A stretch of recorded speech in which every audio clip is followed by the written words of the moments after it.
Hi everybody, welcome to Models of the Atom. We're going to give a quick history on the idea of what an atom is before we go into more detail with the Bohr model. Much of this is review from what you learned in chemistry or physical science in previous years, so we won't spend a lot of time on it, but it builds a really important foundation for what we're going to do next. So let's jump right into it. So the idea of the atom is a pretty old one. It's over 2,500 years old, from Greek philosopher Democritus, named democracy after him. So Democritus wasn't an experimenter, he wasn't a scientist, he was a philosopher, but he came up with a very simple question.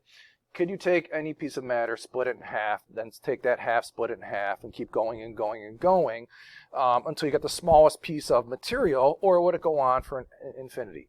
He believed that you would get to the smallest piece of matter, and he called that an atomos. And that's really just Greek for indivisible, not invisible.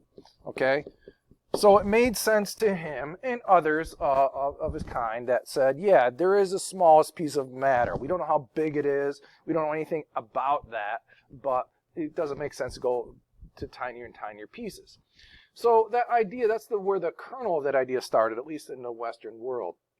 Okay, but nothing was done for it for essentially 2,000 years. And then the first scientist to really make some headway on this was John Dalton, who's considered the father of modern chemistry.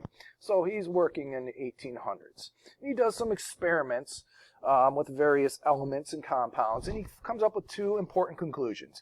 Atoms of different elements are different. Now, nowadays, this might be obvious to you, but back then, we didn't have an idea whether an atom existed, let alone what its properties were.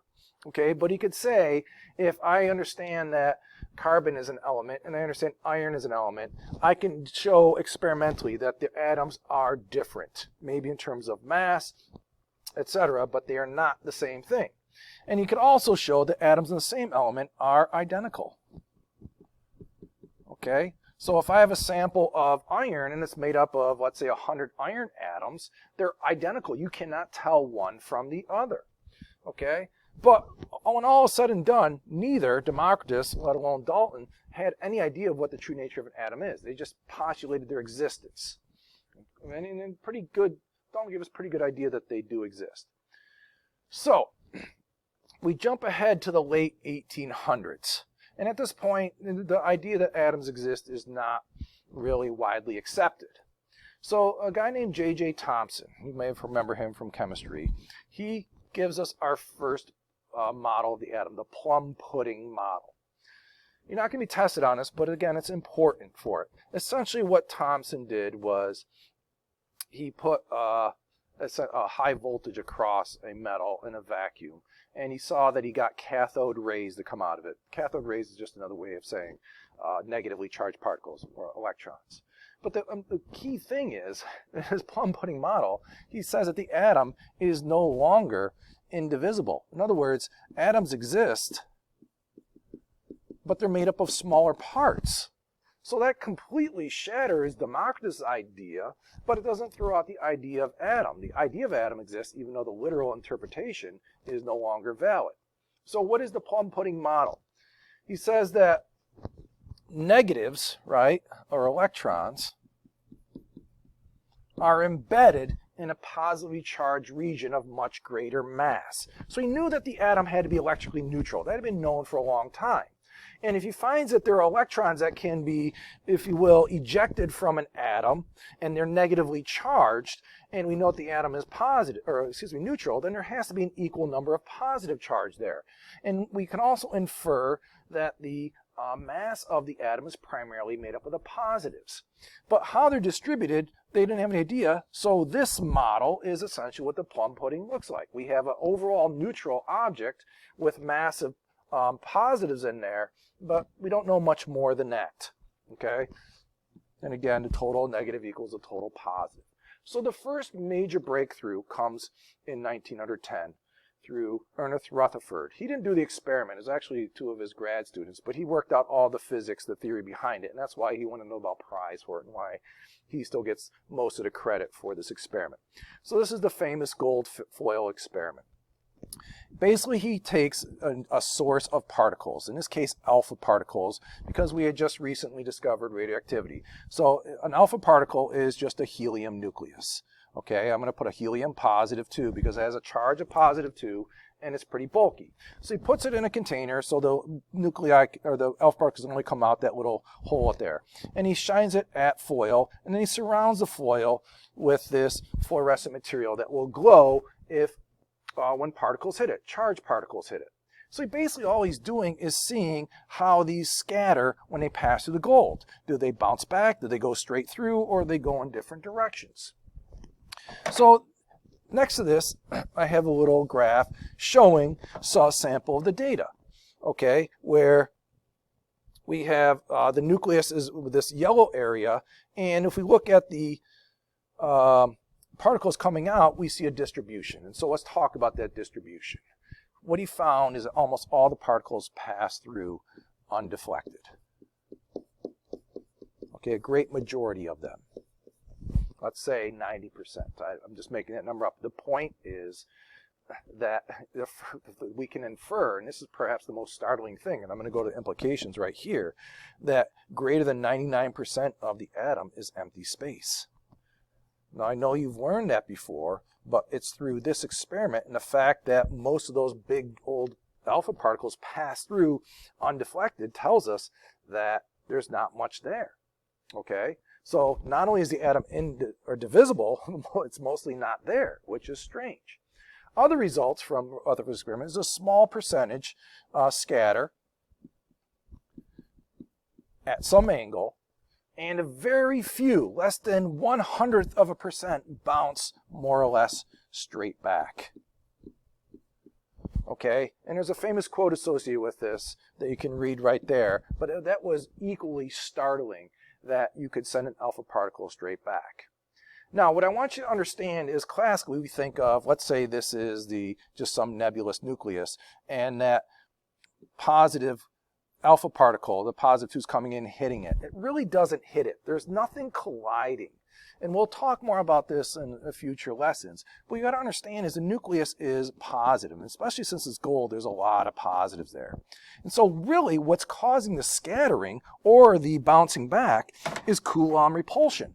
In other words, if this comes with a positive, let's say, rather than if it comes in directly straight on, it's going to slow down to a stop and then be repelled backwards, and that would be like a collision where it bounces straight back. But there was no contact between the material. Or if the alpha particle, I'll draw it as an alpha like this, comes in at an angle, it's going to deflect like that. And you can measure that deflecting angle. So basically, Rutherford worked out the physics of that scattering using Coulomb repulsion. And he could reproduce the results. And again, that's why he won the Nobel Prize for that theoretical aspect of it. So the other implications of these experiments is the scattering and bounce back is caused by the positive charges that are concentrated in a tiny core called the nucleus, where more than 99% of the mass is stored, okay? So that would explain a lot. Most of the alpha particles pass through undeflected because there's really nothing there, but if you just happen to come near that nucleus, which takes up a tiny amount of space, you're going to see a noticeable deflection. And the positive particles, and this is where we dubbed it the protons, do not account for all the mass. Okay? So he inferred there's something else in the atom, and more specifically in the nucleus, that's there, but was not detected through Coulomb repulsion. And it took 20 years later before a guy named Chadwick discovers the neutron.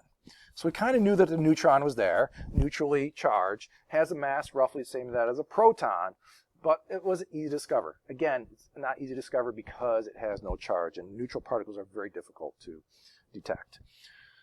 So we have the nuclear model of the atom. Basically, we have the nucleus, right? This is the classic model of the atom with the protons and neutrons, and then he knows the electrons are still there, so he just assumes they're orbiting about. And the number of electrons would equal the number of protons that keep charge overall 0. Okay? But there's some major shortcomings from this. There's a major shortcoming with this model, and then this goes to the arrangement of the electrons.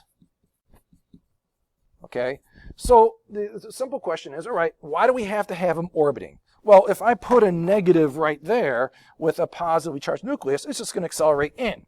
So there's got to be a way of keeping the electrons separated from the nucleus. So the simple answer is treat it like a planet in orbit about the star. If you put it in orbit, there's still attraction, but because of its tangential motion, it's just going to go around and around. But that raises another problem, and comes from electromagnetic theory. If charges are moving in a circle, i.e. they're in orbit, then they're accelerating. And if they're accelerating, then they need to be radiating energy. Okay, so the question is, why don't the charges emit radiation as they orbit? And orbit is just a way of saying accelerating.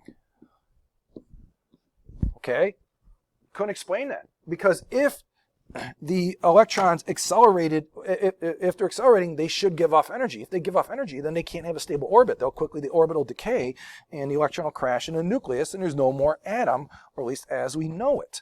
So this is a major problem. Another problem, a little more subtle, is you could not explain why each element had a unique emission spectrum. This is something we'll show you in class, but we've seen this before when we did diffraction. If we look at neon, and we excite neon, we will see that neon gives off very specific wavelengths of light, which is different than hydrogen or helium or any other element or molecule. No one could explain that. So we knew it had something to do with the electrons, so we needed to complete our theory. All right, so then comes Bohr, which is really what we want to focus on. Bohr takes the classic solar system model and tweaks it. And he tweaks it just to make it work and fit the data. He had no physical basis for doing what he did. In fact, he went and figured out the theory behind it after the fact. And even then, it was incomplete, but it was good enough to tell us he was onto something. Okay, so here's what Bohr had to say in this classic solar system model. Electrons orbit the nucleus, but don't, what do I want to say? Crash into the nucleus. That's not quite the word I want, but I can't think of what I want there. In other words, even though they're orbiting, they're not giving off radiation, which would cause them to decay into the nucleus or crash into it. Okay, he just said they're not. Why not? He had no idea, but if they did, then atoms wouldn't exist. So we're going to assume that they're in orbit. That's the only way to explain how they cannot crash into the nucleus, but they're not giving off radiation as they do that. Now here's the radical part. This is the major part. However, unlike planets in a solar system, electrons are only found in specific energy levels. Okay? And we will talk more about this later and go into greater detail on this. You probably remember energy levels from chemistry, but you didn't go into a whole lot of detail. So this suggests that the energy,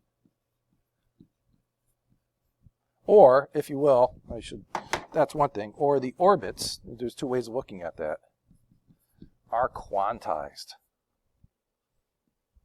In other words, they only come in discrete amounts. And that goes against, that's completely against a classical idea of something orbiting. You take the planets in our solar system, you can put them in any orbital distance you want as long as you give it the right velocity for that distance. Bohr is saying, no, you can find electrons only in specific energy levels. There's no between. Okay? Why is that important? Because it explains this. Elements have unique spectra because electrons can only jump from one specific level to the other, with each jump corresponding to a specific energy. Right? To go from one level to another, you need energy. That in turn corresponds to a specific frequency by Planck's law,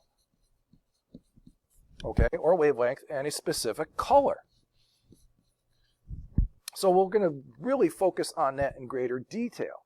And so you can talk about different energy states. You have the ground state of an electron. That's the lowest possible energy state. That's where the electrons want to be. Electrons want to be as low as possible, closest to the nucleus, if you will. And even though that's not the best interpretation. And then there is an excited state,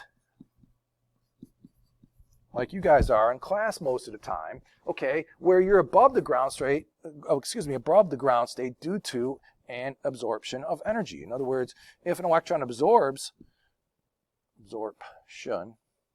energy, it can jump up into another state. All right, so I'm going to run out of time here. I'm just going to continue on this discussion in the next video.